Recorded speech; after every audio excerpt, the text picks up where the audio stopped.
Welcome back to Money Talks. It's our version of ER for your finances. And this segment, we've got a brand new staff of doctors to consult with us. There's chartered financial consultant and insurance specialist Steven Steinbach from Sagemark Consulting. There's debt specialist Tim McCallan, CEO of American Debt Management Services, and mortgage specialist David Shermano, Vice President of Mortgage Doctors. And welcome all of you.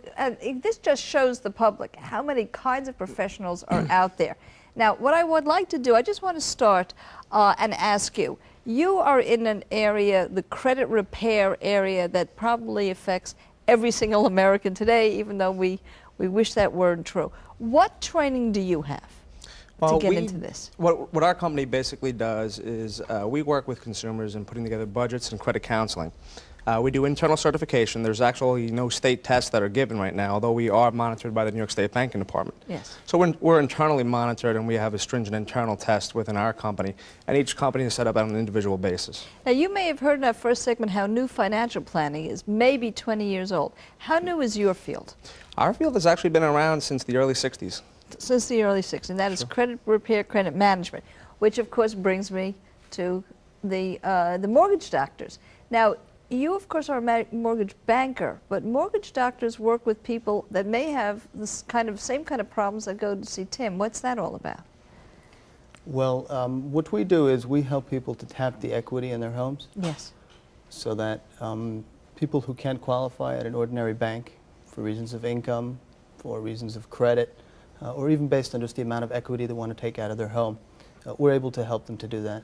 So if people do have credit issues, credit problems, but they do own a home, you would be assisting them in getting that loan and taking a look at their finances. And we do have a call about it. Michael from Long Beach, are you with us? Yes, I am. Go right ahead with your question. My wife and I are trying to plan for our future and our children's future. Yes. And in particular, we were planning on having a child next year. And what would be the best way to plan for their education down the road? All right, now I'm going to say hello to specific college education. I'm going to say hello to Steve on this one. Now, you can't deliver the baby, but you can maybe deliver the college education. Now, of course, insurance is one of your specialties, but you also have a generalist. You do estate planning, financial planning. What would you say to somebody who hasn't even had a child yet? How would you help them? I think the first thing that someone wants to do is sit down and create a plan or a roadmap. One of the biggest problems that we find is that people don't have any plans in place. And that map should include what kind of college funding that you will want in the future. In other words, if the child is 2 years, are we talking about 16 years down the road? And some kind of guesstimates of what kind of college you may want your son or daughter to attend. So that's what you would actually do. If he sat down next to you, you would have get a wish list from him and work backwards with the amount of years he'd have to invest for the child, the amount of money he'd be able to put in. And do you think you would come up with mutual funds for him, annuities? What's the general type of investment that you work with? I think you'd probably want to have a balanced portfolio. In other words, you'd want to have some things that will take advantage of the growth potential.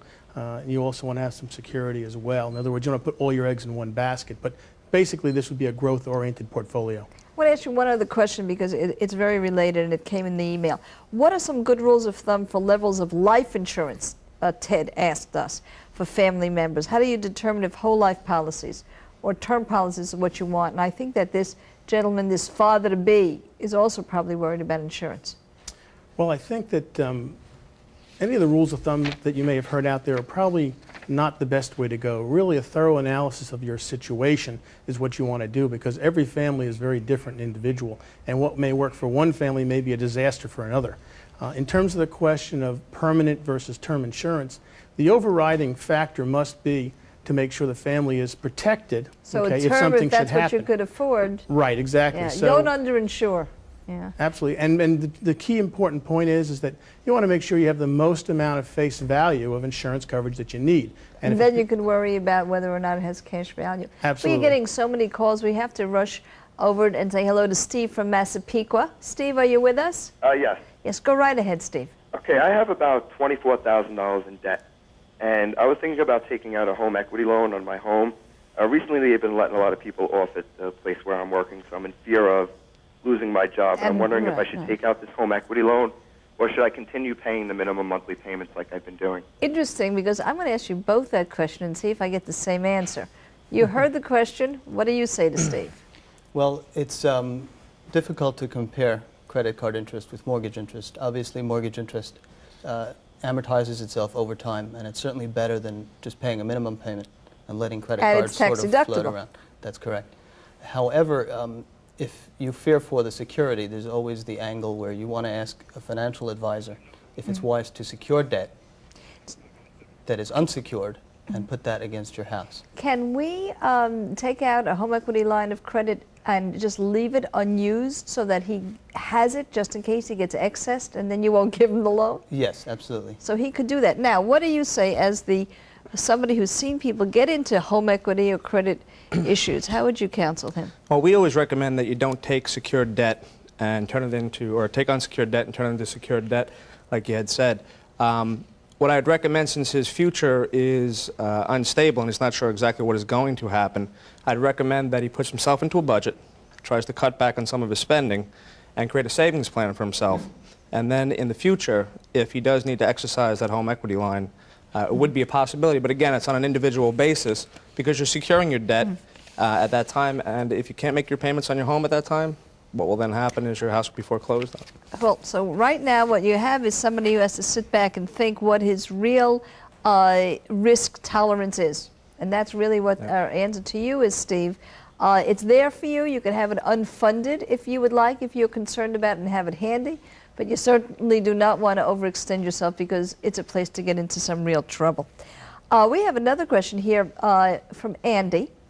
Is there a rule of thumb for buying a house that has rental apartment included? He's going to live in the house, but he's getting $600 a month also. Now, how much more of a mortgage could you give him, or how much more of a mortgage do you think he'd be able to afford because he's getting this extra $600 every month? Well, the only rule of thumb here is that the income will count and will allow you to buy a larger house. However, every borrower is different, and the only way to get a real analysis of how much more house you can buy is by getting a personalized, talking to a mortgage counselor and getting, the correct view. Now, this is very interesting. There was a time you went to, you got a mortgage, and maybe they gave you some dishes. Now you go to a mortgage counselor, a debt counselor, your insurance advisor, no, an estate planner now. So people have to understand that there truly are a lot of new services out there. There are a lot of kinds of money doctors. And you work with people over the net, websites, talk to you personally. That's the way it's done these days, am I right? Yes, it is. Yeah. How long does it take on average to get a mortgage? That really depends on the difficulty of obtaining the specific mortgage loan, but it can be anything from 2 or 3 days to... 2 or 3. It used to be weeks. And I must go, but I have to ask you, if somebody comes in for credit repair, what's the average amount of time that it might take them? Depends upon the mark on the credit report itself, but most consumers can take care of it within 30 to 60 days. How many hours do you put in to do an estate plan on average? It'll vary dramatically based on the assets, the type of assets. Probably you're spending 20, 30 hours 20 to on 30 average. hours a plan. I want to thank all of my wonderful money doctors for joining me. There's Stephen Steinbeck, Tim McCallan, David Shimano, and don't forget, right after the show, I'll be online to answer your financial questions. So join us for our post-show chat. Just go to the website, www.msgmetro.com. Click on Metro Chat. I hope to see you there. But when we come back, I'll be answering all your money calls, your emails, your phone calls. So call us with those money questions. It's toll-free, 1-877-674-METRO.